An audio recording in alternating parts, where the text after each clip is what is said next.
মনি, এই নাও তোমার কাবিনের 6 লাখ টাকা। আনসোস, এই না তো ডিভোর্স লেটার। যা, তুই আমার হাত থেকে তাহলে বেঁচেই গেলি। আমি বুঝলাম না মনি, তুমি আমাকে 3 মাসের জন্য কেন বিয়ে করলে, আর কেন আমার থেকে কাবিনে 6 লাখ টাকা নিলে? আমি তোকে বিয়ে করছিলাম, আমি মনে করছি তুই আমাকে ভালো রাখতে পারবি, তুই আমার সকাল সবকিছু পূরণ করতে পারবি। কিন্তু এখন দেখি তুই আমার সকাল কোনো কিছু পূরণ করতে পারছ না, এবং কি তোর ঘরে আমাকে চাকরের মতো খাটতে হয়। আমার মতো সুন্দরী মেয়ে যদি তোর মতো সিকিউরিটি গার্ডের ঘরে চাকরের মতো খাটে তাহলে কি হয়? আর শোন, তোর ঘরে খাটতে খাটতে না আমি একটু আমার মুখে রূপচর্চা করতে পারি না, একটু বাইরে ফ্রেন্ড সার্কেলের সাথে ঘুরতে যেতে পারি না, তাহলে আমার কি লাভ তোর সাথে থেকে? মনি, তুমি হয়তো বা ভুলে গেছো, একটা বিবাহিত মেয়ের লাইফ তার স্বামী, সন্তান, তার রূপচর্চা না, ঠিক আছে মনি? আর বিয়ের পর এগুলো ত্যাগ করতে হয়।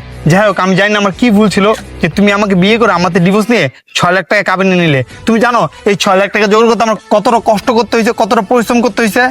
বাড়িতে আমার নামে কিছু জায়গা ছিল, সেই জায়গাগুলো বন্ধক রেখে আমি এই টাকাটা আনছি। যদি আমি এই টাকাগুলো পরিশোধ না করতে পারি, তার এই জায়গাটা আমাকে আর দেবে না মনি। তো এইসব কথা আমাকে কেন বলতাছস? আর দেখ, তোর সাথে আমাকে কখনো মানায় না, কারণ তুই একটা বৃদ্ধ হয়ে যাচ্ছিস, তোর এক মনে কবর চলে গেছে। আমার সাথে একটা কচি ছেলে যার সাথে আমাকে অনেক সুন্দর মানাবে, যে আমার কথা উঠবে এবং কি বসবে। আর তুই তো বুইড়া বেড়া, তোর মাথায় অনেক জ্ঞান আছে, যেমন তুই আমাকে এখন জ্ঞানগুলো দিচ্ছিস। দেখ না, তুই চাইছিস আমাকে তুই বিয়ে করার পর তুই আমাকে তোর কথা উঠাবি এবং কি বসাবি। দেখ, আমার একটা ফিউচার আছে, আমার একটা জীবন আছে, আমি তোর হাতে পুতুল হয়ে নাচবো না, ঠিক আছে? দেখো মনি, তুমি অনেক বড় একটা ভুল করতেছো। একটা বিবাহিত মেয়েকে না কোনো পুরুষ কখনো আপন করে নেয় না। আমার বয়স বেশি দেখে আমি তোমার সব অভিমান মেনে চলি, কিন্তু একটা অল্প বয়সের ছেলে কখনো তোমার রাগ অভিমান মেনে নেবে না। তুমি যে কাজটা করতেছো না, একদম পুরাই ভুল করতেছো। পরবর্তীতে তুমি আফসোস করবে মনি। দেখ রে ভাই, আফসোস তুই করবি, কারণ তোদের মতো বুড়াদের কাছে অপশন একটা থাকে, যেটা তোর কাছে আমি। কিন্তু আমাদের মতো সুন্দরী মেয়েদের কাছে হাজারটা অপশন থাকে। তুই চলে গেল, ওরা হাজারটা আমার জন্য ওয়েট করতেছে। হ্যাঁ আমি জানি মনি, তোমার মতো সুন্দরী মেয়ের কাছে না হাজারটা অপশন আছে, কিন্তু কতদিন আছে জানো? যতদিন তোমার এই সৌন্দর্য আর দেহ আছে, যখন বয়সের সাথে সাথে এগুলো শেষ হয়ে যাবে না, তখন তোমার অপশনগুলো মাটির সাথে মিশে যাবে মনি। এই ফকিনীর বাচ্চা, তুই আমাকে এত জ্ঞান দিস না। আর শোন, আমি অতটা বৃদ্ধ হয়ে যাইনি যে তোমাকে সুগার বামি বানিয়ে ফেলতাছোস। ভালোই ভালো আমার চোখের সামনে থেকে চলে যা, না তোর নামে মামলা করতে বাধ্য হবো, কারণ এখন তোর আমার ডিভোর্স হয়ে গেছে। বুঝতে পারছিস ফকিনীর বাচ্চা? আর আমার কি, আমি তো আমার কাবিনে 6 লাখ টাকা পেয়ে গেছি। ব্রাহ্মণ হয়ে চাঁদে হাত বাঁধতে চাইছিলি। শোন, যে ছেলে আমার সকালে জীবন করতে পারবে না, সে ছেলের আমার কাছে 1 টাকার মূল্য নাই, ঠিক আছে? মনি, আমি চলে যাচ্ছি, আমার এই মুখ তুমি আর কখনো দেখবা না। কিন্তু একটা কথা বলি, তুমি সারা জীবন আফসোস করবা, কারণ আমি তোমাকে মন থেকে ভালোবাসছিলাম, তুমি আমার মনটা ভেঙে দিছো মনি। মন ভাঙা আর মসজিদ ভাঙা একই কথা। আরে যা যা, জ্ঞান দিস না, যা তো। যত সব ছোট লোক কোথাকার। আমার কি ভাই, আমি কাবিনে 6 লাখ টাকা পাইছি, এখন আমি একটা কোচ ছেলে ধরে আমার লাইফটা এনজয় করবো। যত সব ফকিরনি। কি ব্যাপার, ও এখন আসতেছে না কেন?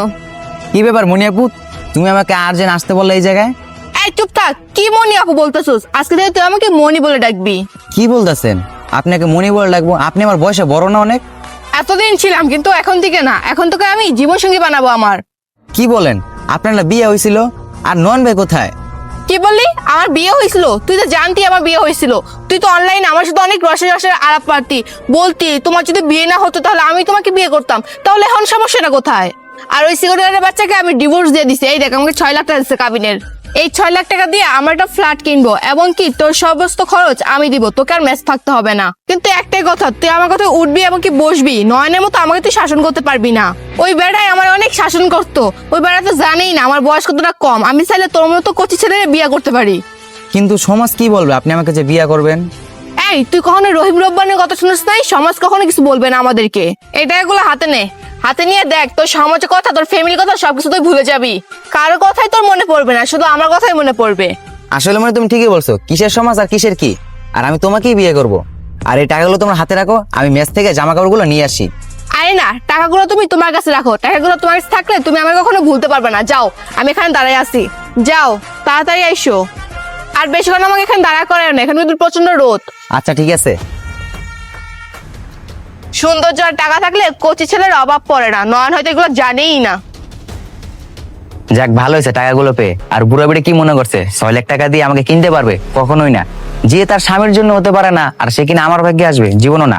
আর এই টাকাগুলো নিয়ে আমি বাড়ি যাবো গা, ফোনটা আমি সুইচ অফ করে থুয়ে দিই। বাস শেষ, আমি এবার চলে যাই। আরে কি ব্যাপার, এখন আসতেছে না কেন?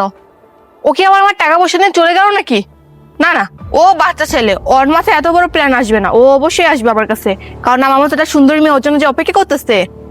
বন্ধুরা একটা কথাও মনে রাখবেন, আপনি কাউকে ঠকালে আপনি নিজে কখনো সুখী হবেন না। এই ভিডিওটা ভালো লাগলে লাইক শেয়ার কমেন্টস করতে ভুলবেন না। আর স্বামী স্ত্রীর সম্পর্ক একটা মহব্বতের সম্পর্ক, যতই বাধা আসুক মিলে থাকার চেষ্টা করবেন। ভিডিওটা ভালো লাগলে আপনাদের বন্ধুদের মাঝে শেয়ার করে দিবেন।